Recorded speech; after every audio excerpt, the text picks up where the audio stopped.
વિદ્યાર્થી મિત્રો નમસ્કાર। આજે આપણે ધોરણ 11 વિષય અર્થશાસ્ત્ર એની અંદર પ્રકરણ 5 આવક અને ખર્ચના ખ્યાલો વિશે આપણે અભ્યાસ કરીશું। આપણે પ્રકરણ 5 ની અંદર અગાઉના લેક્ચરની અંદર આપણે કઈ બાબતનો અભ્યાસ કર્યો હતો તે જાણી લઈએ। તો આપણે અહીં પ્રકરણ 5 ની અંદર જે ઉત્પાદન ખર્ચનું જે વર્ગીકરણ કરવામાં આવે છે તેના ખર્ચના ખ્યાલો વિશે આપણે અભ્યાસ કર્યો હતો। એની અંદર બે બાબતોનો આપણે અભ્યાસ કર્યો હતો, સ્થિર ખર્ચ અને અસ્થિર ખર્ચ। આ બંનેનો અર્થ અને અનુસૂચિ અને આકૃતિ દ્વારા એની રજૂઆત કરી અને સ્થિર ખર્ચ અને અસ્થિર ખર્ચનો આપણે અભ્યાસ કર્યો હતો। આજે આપણે ઉત્પાદન ખર્ચનું વર્ગીકરણની અંદર આપણે કુલ ખર્ચનો અભ્યાસ કરવાના છીએ। તો અહીં પણ આપણે અનુસૂચિ અને આકૃતિ દ્વારા તેની સમજૂતી પ્રાપ્ત કરીશું। તો અહીં કુલ ખર્ચ કોને કહેવામાં આવે છે? સમયના ટૂંકા ગાળામાં વસ્તુના ઉત્પાદન માટે કરવામાં આવતા પેઢીના કુલ સ્થિર ખર્ચ અને કુલ અસ્થિર ખર્ચના સરવાળાને આપણે કુલ ખર્ચ કહેવામાં આવે છે। તો અહીં પેઢી દ્વારા જે વસ્તુનું જે ઉત્પાદન કરવામાં આવે છે એ ઉત્પાદન કરવા માટે જે સ્થિર ખર્ચ કરવામાં આવે છે, અસ્થિર ખર્ચ કરવામાં આવે છે, તો આ બંનેના સરવાળાને આપણે કુલ ખર્ચ કહેવામાં આવે છે। તો અહીં આપણે કુલ ખર્ચને એક અનુસૂચિ દ્વારા સમજવાનો આપણે પ્રયત્ન કરીએ। તો આપણે કુલ ખર્ચને અનુસૂચિ દ્વારા સમજવાનો આપણે પ્રયત્ન કરીએ। તો અહીં સૌપ્રથમ કુલ ઉત્પાદનના એકમો, ત્યાર પછી સ્થિર ખર્ચ, અસ્થિર ખર્ચ, પછી આ બંનેનો અહીં સરવાળો દર્શાવવામાં આવેલો છે। હવે આપણે આપેલ કુલ ઉત્પાદનના એકમો દર્શાવી દઈએ। તો કોઈ ઉત્પાદન કરવામાં આવતું નથી, પછી 50 એકમો, 100 એકમો, 150 એકમો, 200 એકમો, 250 એકમો ને 300 એકમો। તો આ પ્રમાણે ઉત્પાદન કરવામાં આવે। હવે આપણને ખ્યાલ છે એ પ્રમાણે કે સ્થિર ખર્ચ એટલે કે ઉત્પાદન કરવામાં આવે કે ન આવે, ઉત્પાદનમાં વધારો કરવામાં આવે કે ઘટાડો તો પણ સ્થિર ખર્ચ કેવું રહે છે? સ્થિર રહે છે। તો અહીં આપણે 100 રૂપિયા સ્થિર ખર્ચ દર્શાવી દઈએ।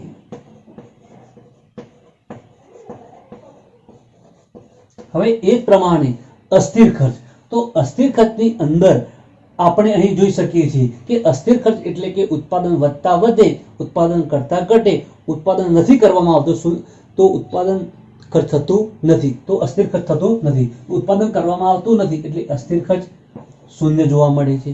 હવે કુલ ઉત્પાદનના એકમો 50 છે ત્યારે અહીં અસ્થિર ખર્ચ 100 રૂપિયા જોવા મળે છે। ત્યાર પછી કુલ ઉત્પાદન 100 એકમો કરવામાં આવે ત્યારે અહીં અસ્થિર ખર્ચ 200 રૂપિયા જોવા મળે છે। ત્યાર પછી 150 નું ઉત્પાદન કરવામાં આવે છે ત્યારે 150 ના ઉત્પાદને અહીં 250 નું અસ્થિર ખર્ચ જોવા મળે છે। ત્યાર પછી 200 નું જ્યારે ઉત્પાદન કરવામાં આવે છે ત્યારે અહીં અસ્થિર ખર્ચ 300 રૂપિયા જોવા મળે છે। ત્યાર પછી આપણે જોઈ શકીએ છીએ કે કુલ ઉત્પાદનના એકમો 250 નું કરવામાં આવે છે ત્યારે એ વખતે અસ્થિર ખર્ચ 350 રૂપિયા અસ્થિર ખર્ચ જોવા મળે છે અને 300 રૂપિયા કુલ 300 એકમોનું ઉત્પાદન કરવામાં આવે છે ત્યારે અસ્થિર ખર્ચ 400 રૂપિયા જોવા મળે છે। એટલે કે ટૂંકમાં આપણે કાલ્પનિક અનુસૂચિ જોઈએ છીએ તો અહીં જેમ જેમ ઉત્પાદનના એકમોમાં વધારો કરીએ છીએ તેમ તેમ અસ્થિર ખર્ચ 100, 200, 250, 300, 350, 400 એમ અસ્થિર ખર્ચમાં વધારો થયેલો જોવા મળે છે। જેમ જેમ ઉત્પાદન ઘટાડીએ છીએ તે ઉત્પાદન ખર્ચ અસ્થિર ખર્ચમાં ઘટાડો જોવા મળે અને શૂન્ય એકમે અસ્થિર ખર્ચ શૂન્ય જોવા મળે। તો આપણે આ બાબતે અગાઉના લેક્ચરની અંદર અસ્થિર ખર્ચ, સ્થિર ખર્ચની અર્થ, અનુસૂચિ અને આકૃતિ દ્વારા આપણે સ્થિર ખર્ચ અને અસ્થિર ખર્ચની આપણે સમજૂતી પ્રાપ્ત કરી હતી। હવે આપણે અહીં કુલ ખર્ચ એટલે શું? તો કુલ ખર્ચ એટલે કે સ્થિર ખર્ચ વત્તા અસ્થિર ખર્ચ નો જે સરવાળો કરવામાં આવે છે તો તેને આપણે કુલ ખર્ચ કહેવામાં આવે છે. તો અહીં આપણે સ્થિર ખર્ચ અને અસ્થિર ખર્ચનો સરવાળો કરીએ તો 100 એકમો, 200, 300, અહીં 350 નું કુલ ખર્ચ કરવામાં આવે છે. અહીં 400 એકમો,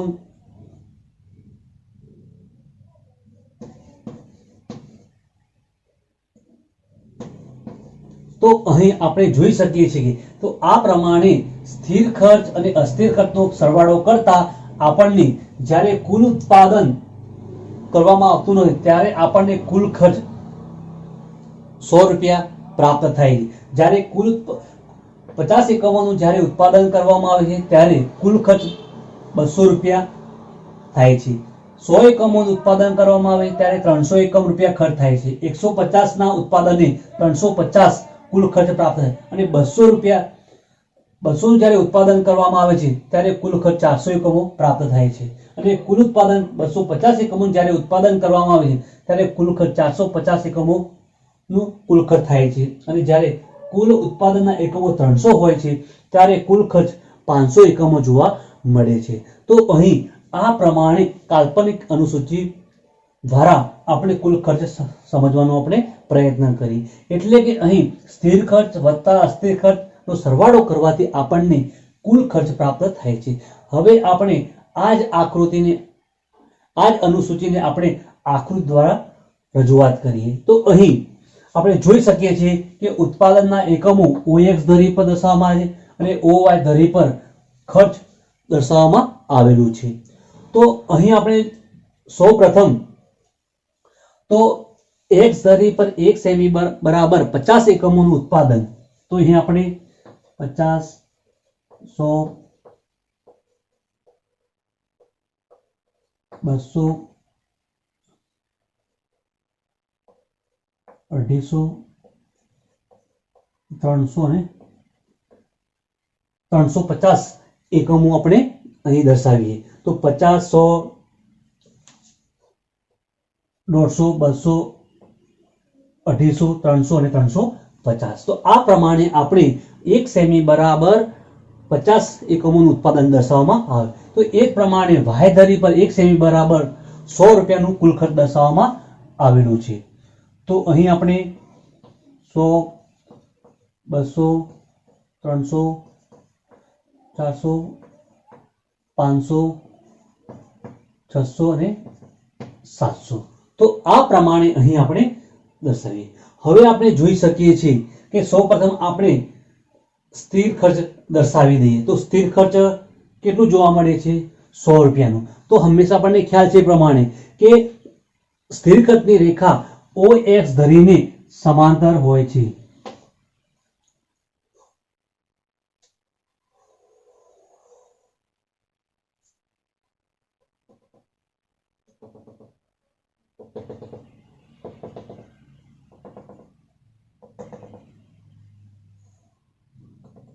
તો આ પ્રમાણે આપણને સ્થિર ખર્ચની રેખા આ જે રેખા પ્રાપ્ત થાય છે તે સ્થિર ખર્ચની રેખા આપણને પ્રાપ્ત થઈ. હવે આપણે અસ્થિર ખર્ચની રેખા દર્શાવી દઈએ.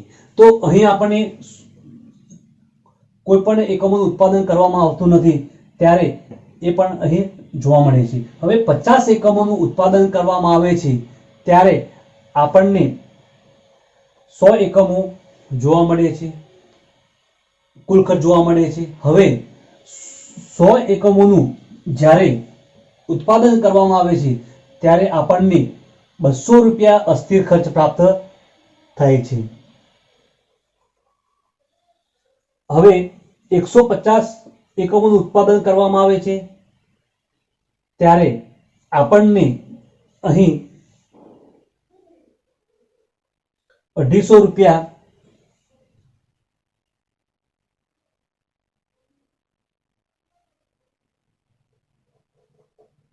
ખર્ચ પ્રાપ્ત થાય છે.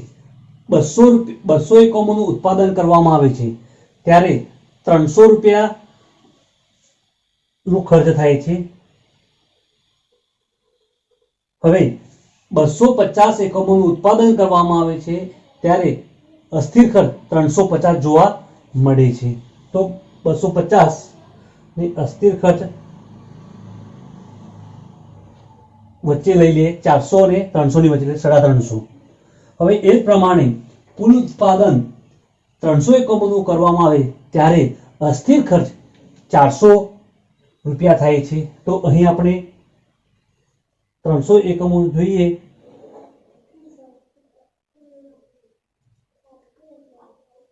તો અહીં આપણને આ જે રેખા પ્રાપ્ત થાય છે એ રેખાને આપણે અહીં અસ્થિર ખર્ચની રેખા કહેવામાં આવે છે.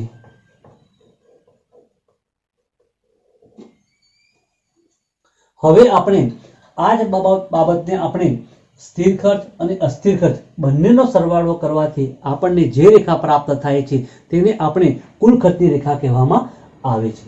તો હવે આપણે અસ્થિર ખર્ચ દર્શાવીએ તો અહીં 01 જ્યારે કોઈ પણ એકમોનું ઉત્પાદન કરવામાં આવતું નથી ત્યારે પણ આપણને કુલ ખર્ચ કેટલું છે 100 પ્રાપ્ત થાય છે. હવે 50 એકમોનું ઉત્પાદન કરવામાં આવે છે ત્યારે 50 એકમોનું ઉત્પાદન કરવામાં આવે ત્યારે કુલ ખર્ચ કેટલું જોવા મળે છે 200 રૂપિયા જોવા મળે છે. હવે 100 એકમોનું ઉત્પાદન કરવામાં આવે છે ત્યારે કુલ ખર્ચ 300 રૂપિયા જોવા મળે છે.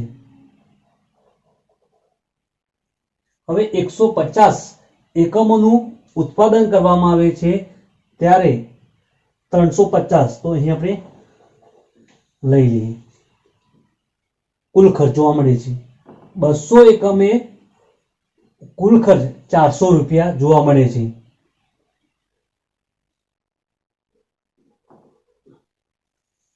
અને 250 એકમોનું ઉત્પાદન કરવામાં આવે છે ત્યારે કુલ ખર્ચ 450 જોવા મળે. 250 એકમ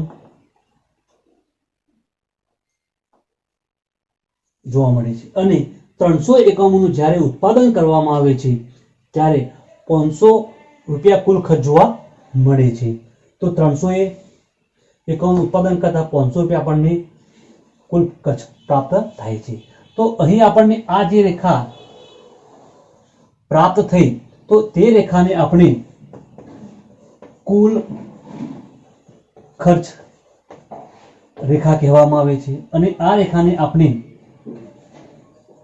સ્થિર ખર્ચ રેખા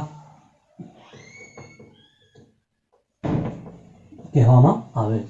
તો અહીં આપણે આ પ્રમાણે કુલ ખર્ચ એટલે કે અહીં સ્થિર ખર્ચ અસ્થિર ખર્ચના સરવાળાને આપણે કુલ ખર્ચ કહેવામાં આવે છે. તો આ પ્રમાણે અહીં આપણે સ્થિર ખર્ચ અસ્થિર ખર્ચ અને કુલ ખર્ચની રેખાઓને આપણે આકૃતિ દ્વારા આ પ્રમાણે જે કાલ્પનિક અનુસૂચિ આપવામાં આવી છે એ કાલ્પનિક અનુસૂચિને આપણે અહીં આકૃતિ દ્વારા આ પ્રમાણે આપણે સમજાવી શકીએ છીએ. તો અહીં હવે સમજૂતી લખી દઈએ. OX ધરી પર ઉત્પાદનના એકમો દર્શાવવામાં આવેલા છે. OY ધરી પર કુલ ખર્ચ દર્શાવવામાં આવેલું છે. એટલે કે ખર્ચની અંદર સ્થિર ખર્ચ અસ્થિર ખર્ચ અને કુલ ખર્ચ ત્રણનો સમાવેશ કરવામાં આવેલો છે. તો હવે આપણે અહીં OX ધરીને જે સમાંતર રેખા જોવા મળે છે એ સ્થિર ખર્ચની રેખા છે જે અનુસૂચિ પ્રમાણે આપણે અહીં દોરી છે. હવે એ જ પ્રમાણે અહીં આપણે જે અસ્થિર ખર્ચની રેખા જોવા મળે છે અને જે ઉપરની જે રેખા છે જે કુલ ખર્ચની રેખા છે તો અહીં આપણે સ્થિર ખર્ચ અને અસ્થિર ખર્ચ બંનેનો સરવાળો કરવાથી આપણને કુલ ખર્ચ રેખા પ્રાપ્ત થાય છે. તો અહીં આપણે આ પ્રમાણે કુલ ખર્ચનો અર્થ એની અનુસૂચિ અને આપણે આકૃતિ દ્વારા આપણે સમજૂતી પ્રાપ્ત સરેરાશ ખર્ચ વિશે સમજૂતી પ્રાપ્ત કરીએ. આપણે સૌપ્રથમ સરેરાશ ખર્ચનો અર્થ સમજવાનો પ્રયત્ન કરીએ. સરેરાશ ખર્ચ એટલે કે એકમ દીઠ ખર્ચ. તો કુલ ખર્ચને કુલ ઉત્પાદન વડે ભાગવાથી સરેરાશ ખર્ચ પ્રાપ્ત થાય છે. તો અહીં સરેરાશ ખર્ચ એટલે કે કુલ ઉત્પાદન ખર્ચને કુલ એકમો વડે ભાગવાથી આપણને જે ખર્ચ પ્રાપ્ત થાય છે તેને આપણે સરેરાશ ખર્ચ કહેવામાં આવે છે.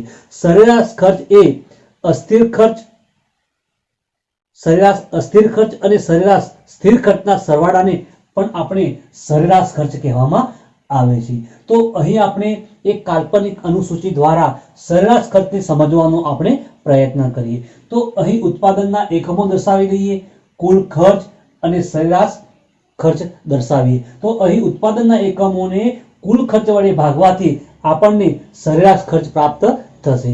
તો અહીં આપણે ઉત્પાદનના એકમો 100 એકમો, 200 એકમો, 300 એકમો, 400 એકમો અને 500 એકમોનું ઉત્પાદન કરવામાં આવે છે. હવે આ એકમોનું ઉત્પાદન કરવા માટે કેટલું ખર્ચ કરવામાં આવે છે? અહીં 100 એકમોનું ઉત્પાદન કરવા માટે 8,000 નું ખર્ચ કરવામાં આવે છે. 200 એકમોનું ઉત્પાદન કરવા માટે 6,000 નું ખર્ચ કરવામાં આવે છે. 300 એકમોનું ઉત્પાદન કરવા માટે 5,000 નું ખર્ચ કરવામાં આવે. 400 એકમોનું ઉત્પાદન કરવા માટે 6,000 નું કુલ ખર્ચ થાય છે અને 500 એકમોનું ઉત્પાદન કરવા માટે 7,000 નું કુલ ખર્ચ થાય છે. તો અહીં આપણને કુલ ઉત્પાદનના એકમો આપવામાં આવે છે અને કુલ ખર્ચ પ્રાપ્ત થયું છે. તો અહીં આપણે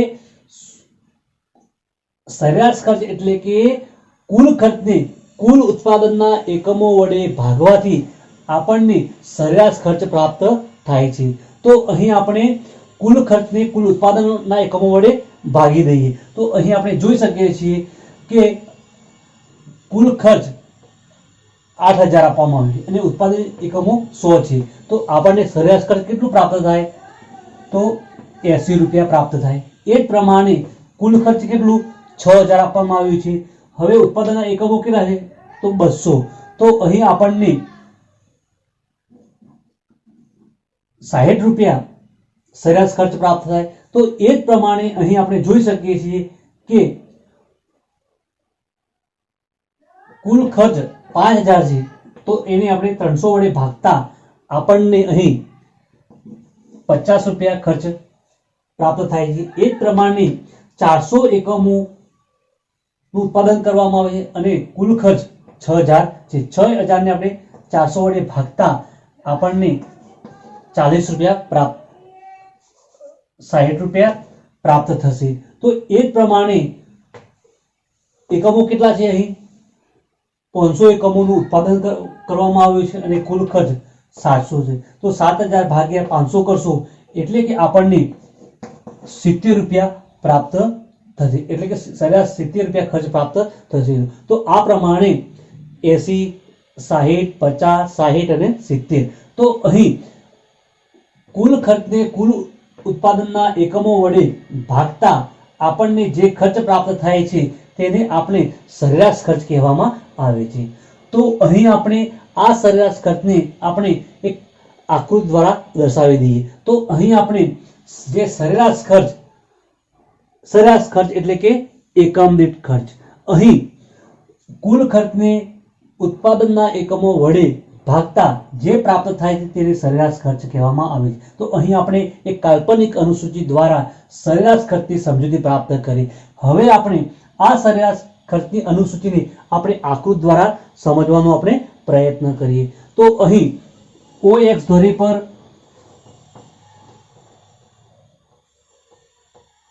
ઉત્પાદનના એકમો દર્શાવી દઈએ અને OY ધરી પર સરેરાશ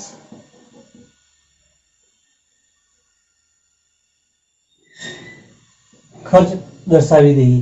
તો અહીં આપણે જોઈ શકીએ છીએ તો OX ધરી પર 1 સેમી બરાબર 100 એકમોનું ઉત્પાદન કરીએ છીએ. તો 100 એકમો, 200, 300, 400 અને 500 એકમોનું આપણે ઉત્પાદન કરીએ છીએ. એ જ પ્રમાણે આપણે OY ધરી પર 1 સેમી બરાબર 20 રૂપિયા સરેરાશ ખર્ચ લઈ લઈએ છીએ. તો 20, 40, 60, 80 અને 100 એકમોનું ઉત્પાદન કરવામાં. હવે આપણે જે પ્રમાણે અનુસૂચિ આપવામાં આવે છે એ પ્રમાણે આપણે અહીં આકૃતિ દોરીએ. તો જ્યારે 100 એકમોનું ઉત્પાદન કરવામાં આવે ત્યારે સરેરાશ ખર્ચ 80 રૂપિયા થાય. તો અહીં આપણે 100 એકમોનું ઉત્પાદન, હવે જ્યારે 200 એકમોનું ઉત્પાદન કરવામાં આવે ત્યારે 60 રૂપિયા સરેરાશ ખર્ચ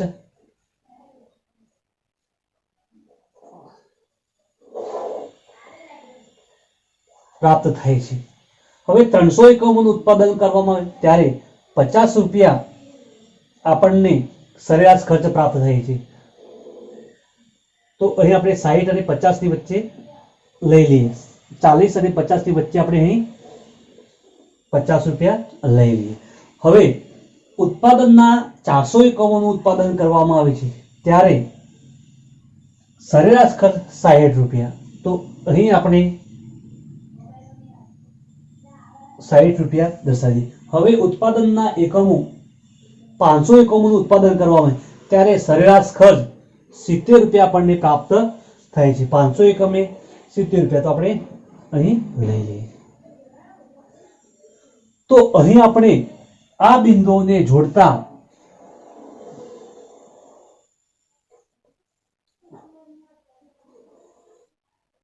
જે રેખા પ્રાપ્ત થઈ છે તો તે રેખાને આપણે સરેરાશ ખર્ચ રેખા કહેવામાં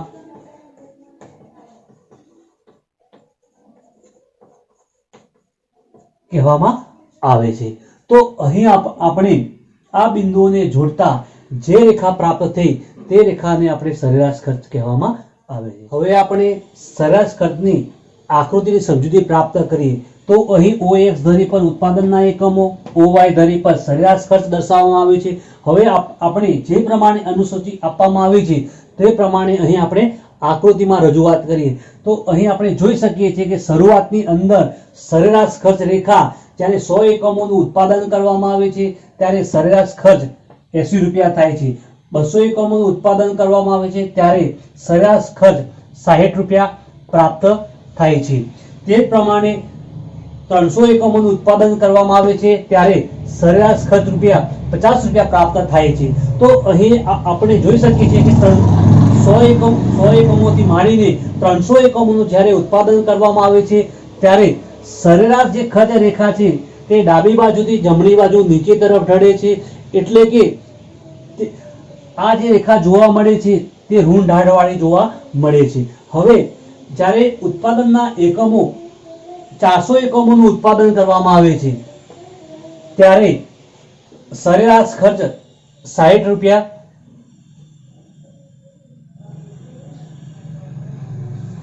પ્રાપ્ત થાય છે. તો તે સમયે સરેરાશ ખર્ચ વધતું જોવા મળે છે. એટલે કે અહીં ત્યાર પછી 500 એકમોનું ઉત્પાદન કરવામાં આવે છે ત્યારે સરેરાશ ખર્ચ 70 રૂપિયા પ્રાપ્ત થાય છે. એટલે કે અહીં 300 એકમ પછી જે આપણને સરેરાશ રેખા જે જોવા મળે છે તે ધન જોવા મળે છે. એટલે કે ડાબી બાજુથી જમણી બાજુ ઉપર તરફ સરેરાશ ખર્ચ રેખા જાય છે. એટલે કે સરેરાશ ખર્ચ વધે છે. અહીં 300 એકમ સુધી સરેરાશ ખર્ચ ઘટે છે. ત્યાર પછી જો એકમોનું ઉત્પાદન કરવામાં આવે તો સરેરાશ ખર્ચ વધતું જોવા મળે છે. તો આ પ્રમાણે અહીં આપણે સરેરાશ ખર્ચની આકૃતિ દ્વારા આપણે સમજૂતી પ્રાપ્ત કરી. હવે આપણે સીમાંત ખર્ચનો અભ્યાસ કરીએ. સીમાંત ખર્ચ એટલે કે ઉત્પાદનના એક એકમમાં વધારો કરવામાં આવે કે એક એકમનો ઘટાડો કરવામાં આવે તેને કારણે કુલ ઉત્પાદન ખર્ચમાં થતા ફેરફારને આપણે સીમાંત ખર્ચ કહેવામાં આવે છે. તો અહીં ઉત્પાદનના એક એકમમાં વધારો કરવામાં આવે કે ઘટાડો કરવામાં આવે તેના કારણે ઉત્પાદનના કુલ ખર્ચમાં જે ફેરફાર થાય છે તેને આપણે સીમાંત ખર્ચ કહેવામાં આવે છે. હવે આપણે આ સીમાંત ખર્ચને એક અનુસૂચિ દ્વારા સમજવાનો પ્રયત્ન કરીએ. ત્યાર પછી આપણે સીમાંત ખર્ચને આકૃતિ દ્વારા રજૂઆત કરીએ. તો અહીં આપણે સૌપ્રથમ જોઈએ તો ઉત્પાદનના એકમો. તો અહીં કોઈ પણ એકમનું ઉત્પાદન કરવામાં આવતું નથી. ત્યાર પછી 1 એકમ, 2 એકમ, 3 એકમ, 4 એકમ અને 5 એકમોનું ઉત્પાદન કરવામાં આવે છે. ત્યાર પછી અહીં જે કુલ ખર્ચ જોવા મળે છે તો અહીં કોઈ પણ એકમનું ઉત્પાદન થતું તો પણ સ્થિર ખર્ચ એટલે કુલ ખર્ચની અંદર 40 રૂપિયા કુલ ખર્ચ થાય છે, ત્યાર પછી 45 રૂપિયા ખર્ચ જોવા મળે છે, ત્યાર પછી 49 રૂપિયા કુલ ખર્ચ જોવા મળે, ત્રીજા એકમે જે ઉત્પાદન કરવામાં આવે ત્યાર 52 રૂપિયા કુલ ખર્ચ પ્રાપ્ત થાય છે, અને ચોથા એકમનું જ્યારે ઉત્પાદન કરવામાં આવે ત્યારે 57 રૂપિયા કુલ ખર્ચ પ્રાપ્ત થાય છે, અને પાંચમા એકમનું જ્યારે ઉત્પાદન કરવામાં આવે છે ત્યારે કુલ ખર્ચ આપણને 64 રૂપિયા પ્રાપ્ત થાય છે. હવે આપણે સીમાંત ખર્ચ એટલે કે એક એકમનું ઉત્પાદનમાં વધારો કરવામાં આવે કે ઘટાડો કરવા તેના કારણે જે કુલ ખર્ચમાં ફેરફાર થાય છે તેને આપણે સીમાંત ખર્ચ કહેવામાં આવે છે. હવે આપણે જોઈએ તો શરૂઆતની અંદર એક એકમનું ઉત્પાદન કરવામાં 0 એકમનું ઉત્પાદન કરવા તો અહીં સીમાંત ખર્ચ શૂન્ય જોવા મળે છે. હવે એક એકમનું ઉત્પાદન કરવામાં આવે છે જ્યારે કુલ ખર્ચ એ વખતે 40 રૂપિયા હતું, હવે એક એકમનું ઉત્પાદન કરવા માટે 45 રૂપિયા કુલ ખર્ચ કરવામાં આવે, એટલે કે આ બંને વચ્ચેનો તફાવત કેટલો જોવા મળે છે તો 5 રૂપિયા તફાવત જોવા મળે છે. તો અહીં સીમાંત ખર્ચ રૂપિયા એક એકમનું જ્યારે ઉત્પાદન કરવામાં આવે છે ત્યારે સીમાંત ખર્ચ 5 રૂપિયા જોવા મળે છે.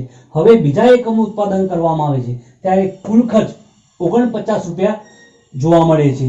તો અહીં આપણે જોઈ શકીએ છીએ કે એક એકમ અને બે એકમ વચ્ચે એટલે કે કુલ ખર્ચ 45 અને 49 વચ્ચે કેટલો તફાવત જોવા મળે છે તો 4 રૂપિયાનો તફાવત જોવા મળે. તો આપણને અહીં બીજા એકમે 4 રૂપિયા સીમાંત ખર્ચ જોવા મળે છે. હવે એ જ પ્રમાણે ત્રીજા એકમનું જ્યારે ઉત્પાદન કરવામાં ત્યારે કુલ ખર્ચ 52 રૂપિયા પ્રાપ્ત થાય છે. તો અહીં 49 અને 52 વચ્ચે કેટલો તફાવત જોવા મળે છે તો 3 રૂપિયાનો તફાવત જોવા મળે છે. એ જ પ્રમાણે ચોથા એકમનું ઉત્પાદન કરવામાં આવે છે ત્યારે કુલ ખર્ચ 57 રૂપિયા જોવા મળે. તો 57 એકમ ચોથા એકમે અને ત્રીજા એકમે 52 રૂપિયા જોવા, તો આ બંને વચ્ચે તફાવત 5 રૂપિયાનો જોવા મળે છે. હવે આપણે પાંચમા એકમનું ઉત્પાદન કરીએ છીએ ત્યારે કુલ ખર્ચ 64 રૂપિયા જોવા મળે છે. તો અહીં ચોથા એકમનો કુલ ખર્ચ 57 રૂપિયા છે, તો 64 માંથી 57 બંને વચ્ચે 7 રૂપિયાનો તફાવત છે, એટલે સીમાંત ખર્ચ આપણને પ્રાપ્ત થશે. તો અહીં આપણને ઉત્પાદનના એકમો વધારો કરવાથી જે ખર્ચમાં વધારો કે ઘટાડો થાય છે તેને આપણે સીમાંત ખર્ચ કહેવામાં આવે છે. હવે આપણે આ સીમાંત ખર્ચની જે કાલ્પનિક જે અનુસૂચિ આપવામાં આવે છે તેને આપણે આકૃતિ દ્વારા રજૂઆત કરી દઈએ. તો અહીં ઉત્પાદનનું કોઈ પણ એકમનું ઉત્પાદન કરવામાં આવતું નથી ત્યારે સીમાંત ખર્ચ શૂન્ય જોવા મળે છે.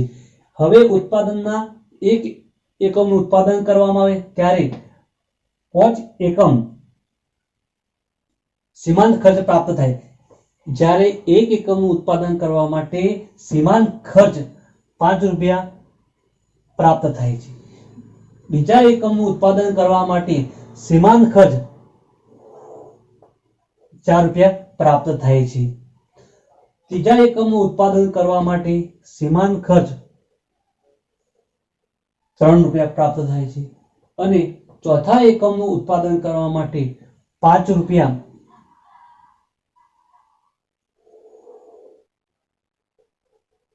સીમાંત ખર્ચ પ્રાપ્ત થાય છે, અને પાંચમા એકમનું ઉત્પાદન કરવા માટે સીમાંત ખર્ચ 7 રૂપિયા પ્રાપ્ત થાય છે.